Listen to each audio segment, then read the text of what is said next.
It's a programming language. So programming language it's an object oriented programming language. ஏன் object oriented அப்படின்ற விஷயங்கள்லாம் நம்ம அப்புறம் பார்க்கலாம். ஓகே, ஃபர்ஸ்ட் திங் நம்ம ஒரு கோட் எழுதணும் பார்த்தீங்களா. நம்ம ஏதாச்சும் ஒரு கோட் எழுதுறோம் அப்படின்னு பார்த்தீங்கன்னா அந்த கோடு வந்து நம்ம என்ன ஃபைல் சேவ் பண்ணுவோம்னு பார்த்தீங்கன்னா .java அப்படின்ற ஃபைல் தான் சேவ் பண்ணுவோம். ஃபார் எக்ஸாம்பிள் இப்போ இந்த இடத்துல இந்த ஃபைல் நேம் என்னவா இருக்கு, main.javaன்னு இருக்கு. ஸோ நீங்க ஒரு ஜாவா கோட் எழுதுறீங்கன்னா அந்த ஃபைலை ஃபர்ஸ்ட் என்னன்னு சேவ் பண்ணணும், .javaன்னு ஃபைலை சேவ் பண்ணணும் ஃபர்ஸ்ட் திங். இப்போ இங்க என்னுடைய ஃபைல் நேம் மெயின் என்ன கொடுத்துருக்கோம்னா main.java அப்படின்ற ஒரு ஃபைல்ல சேவ் பண்ணியிருக்கோம்.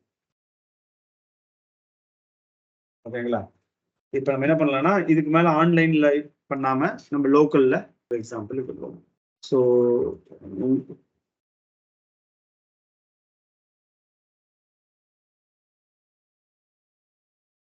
ஒரு ஃபைல்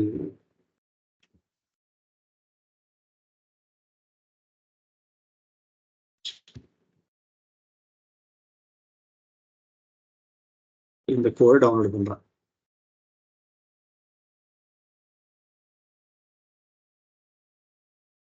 ஸோ main.java அப்படின்ற ஒரு ஃபைலை டவுன்லோட் பண்ணியிருக்கேன். இப்போ இந்த ப்ரோக்ராமை ஓப்பன் பண்றேன். இது கமெண்ட்ஸ் தேவையில்லை, இதுதான் என்னுடைய கோட். ஃபைல் நேம் என்ன, main.java. இப்போ இந்த ப்ரோக்ராமை நம்ம வந்து இங்க ரன்னு கொடுக்குறோம் பார்த்தீங்களா.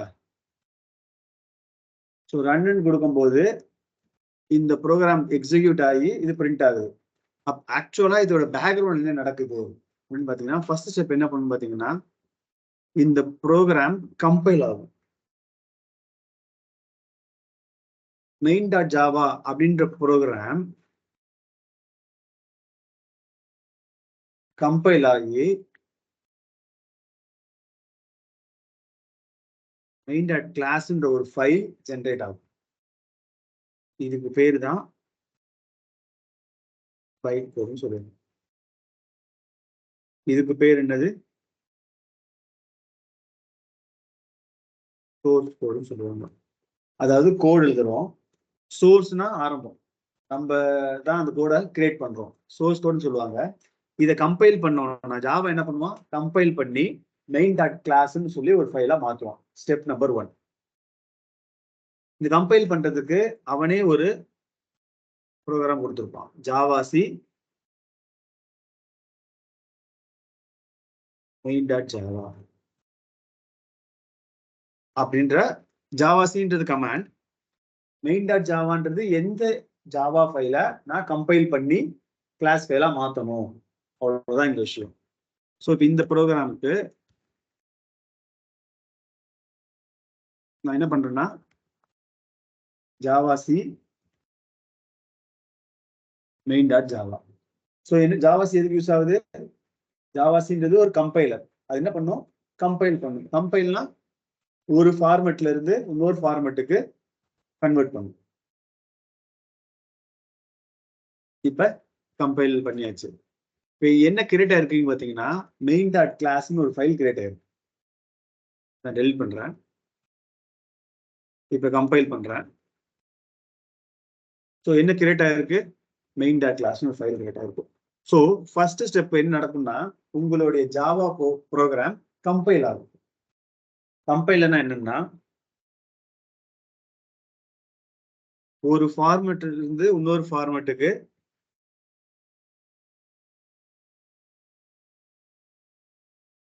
கம்பைலர்னா பேசிக்கா இட்ஸ் a டிரான்ஸ்லேட்டர். அதாவது டிரான்ஸ்லேட் பண்ணும். எதுல இருந்து எது டிரான்ஸ்லேட் பண்ணணும்னா it will translate from high level லாங்குவேஜ்ல இருந்து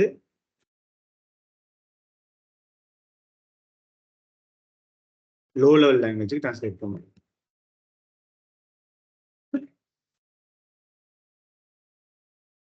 ஹை லெவல் லாங்குவேஜ்ன்றதுக்கான எக்ஸாம்பிள் ஜாவா. ஜாவா கோட லோ லெவல் லாங்குவேஜ் பைட் கோடா கன்வெர்ட் பண்ணுது. பைட் கோட்னா என்ன அப்படின்ற ஒரு கேள்வி வரும், அது அடுத்த விஷயம். ஸோ கம்பைலர்னா பேசிக்கா என்ன, அது ஒரு ப்ரோக்ராம் தான். அது என்ன டிரான்ஸ்லேட் பண்ணும்? நம்ம எழுதியிருக்கிற ஜாவா கோட பைட் கோடா கன்வெர்ட் பண்ணும். இவ்வளவுதான் கம்பைலர் பண்ற வேலை. ஸோ பைட் கோட்னா என்னன்றது அடுத்து. ஸோ கம்பைலர் என்னன்னு புரியுதுங்களா? நம்ம எழுதி ஜாவா கோட பைட் கோடா கன்வெர்ட் பண்ணும். First point. ஸோ அதுதான் நம்ம எப்படி ரன் பண்ணோம்? Java C for compiler. ஜாவா கம்பைலரோட ஷார்ட் ஃபார்ம் தான் ஜாவா சி. ஸோ ஜாவா சின்ற ஒரு கமாண்ட் கொடுத்தோம்னா என்ன ஃபைல் நம்மளுக்கு வேணும்? main.java கம்பைல் பண்ணணும். இந்த ஸ்டெப்ல டவுட் இருக்குங்களா? ஸோ எந்த ப்ரோ ரன் பண்ணாலும் ஃபர்ஸ்ட் கம்பைல் ஆகி அந்த கிளாஸ் பேர்ல வந்துடும். நெக்ஸ்ட் என்ன பண்ணணும் அப்படின்னா ஃபர்ஸ்ட் ஸ்டெப் முடிஞ்சு. இது main.classன்றது எனக்கு வந்துருச்சு. இப்போ இந்த பைட் கோட எக்ஸிக்யூட் பண்ணணும். ஸோ இந்த பைட் கோட் என்ன பண்ணணும்னா JVM என்ன பண்ணும்? இந்த டாட் கிளாஸ் ஃபைலை எடுத்து JVMனா ஜாவா விர்ச்சுவல் மிஷின். அப்படின்னா என்ன டீடைல்ஸ் பார்ப்போம். JVMன்றது ஜாவால இருக்கிற ஒரு காம்பனன்ட், ஜாவாவோட விர்ச்சுவல் மிஷின். ஓகேங்களா? ஒரு காம்பனன்ட் இப்போதைக்கு வச்சுக்கோங்க. இவ என்ன பண்ணுவானா இந்த பைட் கோட மிஷின் கோடா கன்வெர்ட் பண்ணுவோம். ஸோ என்ன பண்ணுவான்? இந்த பேசிக்கா எக்ஸிக்யூட் என்னன்னா இட் வில் டூ இன்டர்பிரட்டர்னு சொல்லுவோம். ஸோ கம்பைலர்னா என்ன? அதுவும் ஒரு ப்ரோக்ராம் தான். நம்மளோட ஜாவா கோட பைட் கோடா கன்வெர்ட் பண்ணும். கரெக்டுங்களா? இன்டர்பிரட்டர் என்ன பண்ணும்? என்னுடைய பைட் கோட மிஷின் கோடா கன்வெர்ட் பண்ணும். ஸோ இங்க கம்பைலர் மாதிரி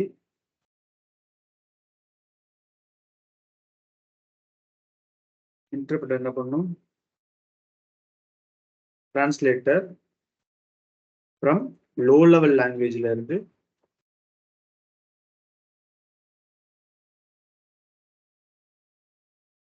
மிஷின் கோட். லோ லெவல் லாங்குவேஜ்ன்றது தான் இங்க பைட் கோடு மிஷின் கோட். மிஷின் கோட்னா என்னன்னு பாத்தீங்கன்னா இந்த மிஷின் கோட் மட்டும்தான் கம்ப்யூட்டரால புரிஞ்சுக்க முடிய ஒரு விஷயம். எண்ட் ஆஃப் த டே கம்ப்யூட்டரால என்ன புரியும் பாத்தீங்கன்னா 0 and 1s மட்டும்தான் அது புரியும். இந்த பைட் கோட் பாத்தீங்கன்னா நம்ம எழுதுற மொத்த கோடையும் கடைசியா 0 0 1 0 இந்த மாதிரி வந்து கன்வெர்ட் பண்ணிடுவோம். இனிமே கன்வெர்ட் பண்ணாதான் கம்ப்யூட்டர் அந்த மிஷின் கோட எக்ஸிக்யூட் பண்ணும். Java main.class could not find or load class main.class. Very good.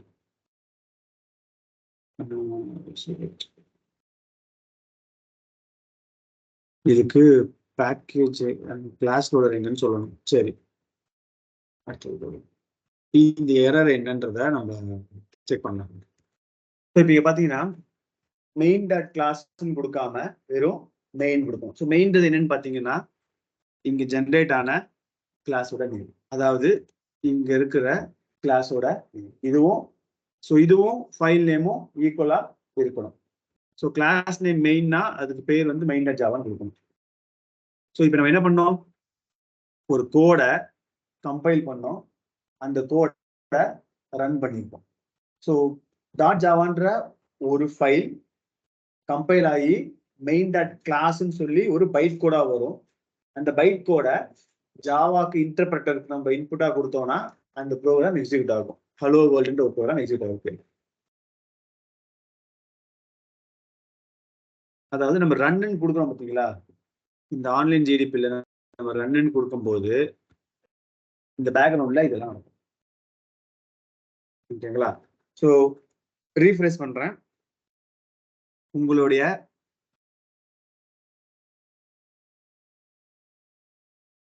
main.java file main.class ஃபைலா மாறும். ஃபர்ஸ்ட் விஷயம் இது மிஷின் கோடா மாறும். இந்த main.javaவை main.class மாத்துறதுக்கு பேர் பார்த்தீங்கன்னா ஜாவா கம்பைலர் தான் இதை மாற்றும். ஸோ அது எப்படி பண்ணுவோம்?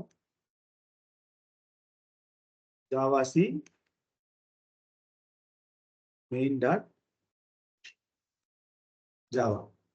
Java C Java compiler short form தான் ஜாவா சி. கம்பைல் பண்ணும்போது மெயின் கிளாஸா மாறிடும். இங்கிருந்து main.class இங்க மாறணும்னா ஜாவா சி.javaன்னு பேர் இருக்கிறேன். அப்போ உள்ள என்ன பண்ணணும், ஜாவா வைக்கணும். இப்ப ஜாவா சி டாட் ஜாவா என்ன சொல்றான், okay file name main one ஜாவான்னு இருக்கும். ஜாவா சி டாட் ஜாவான்னு வச்சிருக்கோம். ஓகே தப்பான இடம், ஜாவா சி.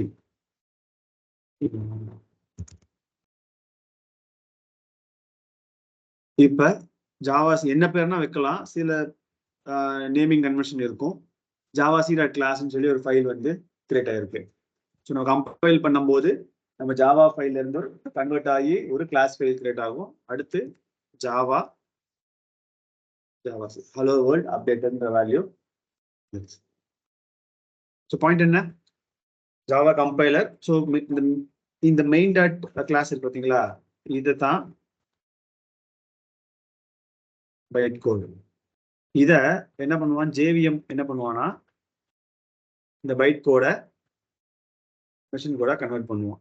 இதுக்கு பேர் தான்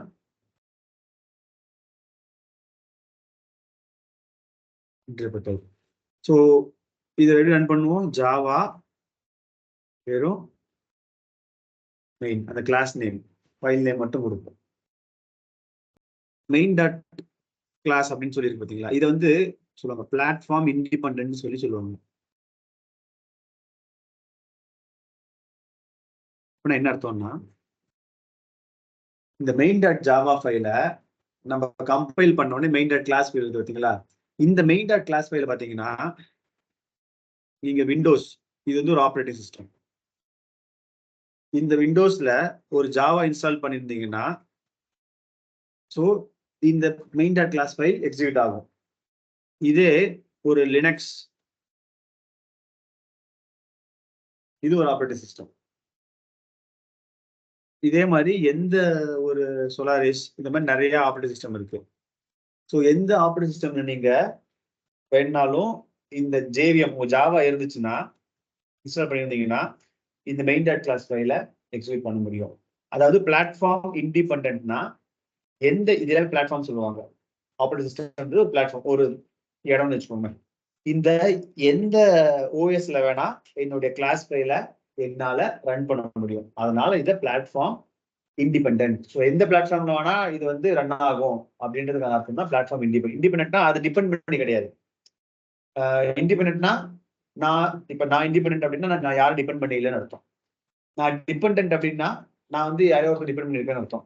ஸோ பிளாட்ஃபார்ம் டிபெண்டன்ட் என்ன அர்த்தம், விண்டோஸ்ல மட்டும்தான் ஓடும், இல்லை லினக்ஸ் மட்டும்தான் ஓடும் அப்படின்ற ஒரு அர்த்தம். இண்டிபெண்டன்ட்னா எந்த ஆப்ரேட்டிங் சிஸ்டத்துக்கும் வந்து நீ அதுல ஜேவிஎம் மட்டும் ஜாவா மட்டும் இன்ஸ்டால் பண்ணியிருந்தா அது எக்ஸிக்யூட் ஆகும். அதனாலதான் இதுக்கு பேர் பிளாட்ஃபார்ம் இண்டிபெண்டன்ட். ஜஸ்ட் ஒரு கான்டெக்ஸ்ட் தெரிஞ்சு வச்சுக்கோங்க. ஸோ இப்போ என்ன பண்ண போறோம்னா, நம்ம இத்தனை நாளா நம்ம எழுதின கோட்ல இங்க உள்ள விஷயம் தான் பார்த்துட்டு இருந்தோம். அதுக்கப்புறம் போன கிளாஸ்ல தான் வந்து ஃபங்க்ஷன்ஸ்னா என்னன்னு சொல்லி இதை பார்த்தோம். இப்ப என்ன அப்படின்னு சொல்லி பார்ப்போம். ஃபர்ஸ்ட் இடத்துல பாத்தீங்கன்னா, நீங்க ஜாவால எதை டிஃபைன் பண்ணாலும் you need to define as a class. அப்ப கிளாஸோட டெஃபினிஷன் தான் என்ன, நீங்க எழுதுற எந்த கோடா இருந்தாலும் you need to write a class. அந்த கிளாஸுக்கு ஒரு பேர் கொடுக்கணும். இதுக்குள்ள நீங்க என்ன எழுதுறீங்களோ அதுதான் வந்து மொத்த கிளாஸ். ஓகேங்களா? ஸோ கிளாஸ்னா என்ன அப்படின்றது ஒரு கேள்வி. இப்ப இந்த நம்ம கோடு பாத்தீங்கன்னா கிளாஸ் நம்ம மெயின் சொல்லி ஒரு பேர் கொடுத்தோம். எப்படி வேரியபிளுக்கு நம்ம வந்து ஒரு பேர் கொடுக்குறோமோ அதே மாதிரி கிளாஸுக்கும் வந்து நீங்க என்ன பேர் தான் கொடுக்கலாம். பட் ஃபர்ஸ்ட் லெட்டர் கேபிட்டல் லெட்டர்ல இருக்கும். இது வந்து ஒரு ரூல் மாதிரி வச்சுக்கோங்களேன். கிளாஸ் மெயின் அப்படின்னு சொல்லிட்டு போட்டோம். இதுக்குள்ள ஒரு ஃபங்க்ஷன் எழுதலாம். ஸோ கிளாஸ் என்னன்னு பார்த்தோம் last time. It is a collection of functions. கிளாஸ்க்குள்ள மல்டிபிள் ஃபங்க்ஷன்ஸ் இருக்கும். ஒரு ஃபங்க்ஷன் எழுதணும். என்னது, static void main string array. இது வந்து ஆர்குமெண்ட்ஸ். இது வந்து ஒரு ஃபங்க்ஷன். இதே மாதிரி எத்தனை ஃபங்க்ஷன் வேணாலும் நம்ம எழுதிக்கலாம். ஸோ கிளாஸ்னா என்ன பேசிக்கா பார்த்தீங்கன்னா, it's a collection of functions. ஃபங்க்ஷன்னா என்ன, collection of programming statements. So இந்த மெயின் ஃபங்க்ஷனுக்குள்ள நம்ம நிறைய ப்ரோக்ராம் ஸ்டேட்மெண்ட் எழுதுவோம். ஃபார் எக்ஸாம்பிள் பிரிண்ட்னு ஒரு ப்ரோக்ராம் ஸ்டேட்மெண்ட் இருக்கும், a = 5 ஒரு ஸ்டேட்மெண்ட் இருக்கும், C equal to A plus பின்னு ஒரு ஸ்டேட்மெண்ட் இருக்கும். இந்த மாதிரி மல்டிபிள் ஸ்டேட்மெண்ட்ஸ் இருக்கும். ஓகே, ஸோ இப்படிதான் ஒரு கிளாஸ் இருக்குன்னு சொல்லிட்டோம். ஸோ கிளாஸ்னா என்னன்னு சொல்லி பார்க்கறதுக்கு முன்னாடி இன்னும் சில சர்டன் டாபிக் இருக்கு, அதெல்லாம் பார்த்துட்டு நம்ம கிளாஸ் என்ன டீட்டெயில் பார்க்கலாம். ஆனால் ஹை லெவல் அதோட ஸ்ட்ரக்சர் இருக்கணும், கிளாஸ்ன்னு சொல்லி இருக்கணும், கிளாஸோட நேம் இருக்கணும். இந்த மாதிரி கிளாஸோட நேம். நீங்க எந்த கோட் எழுதினாலும் ஜாவா பொறுத்தளவுல ஒரு கிளாஸுக்குள்ளதான் எழுதுவீங்க. கிளாஸ் எழுதாம உள்ள கோட் எழுத முடியாது ஜாவா பொறுத்தளவுல. மெயின் மெத்தட்னா என்ன?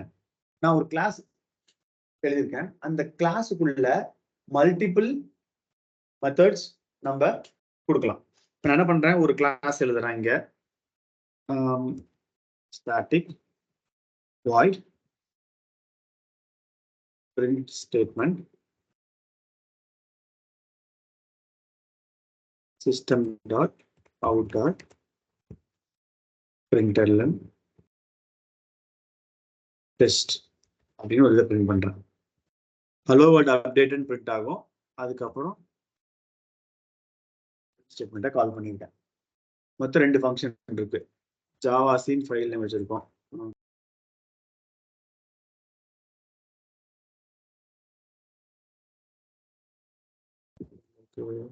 Java scene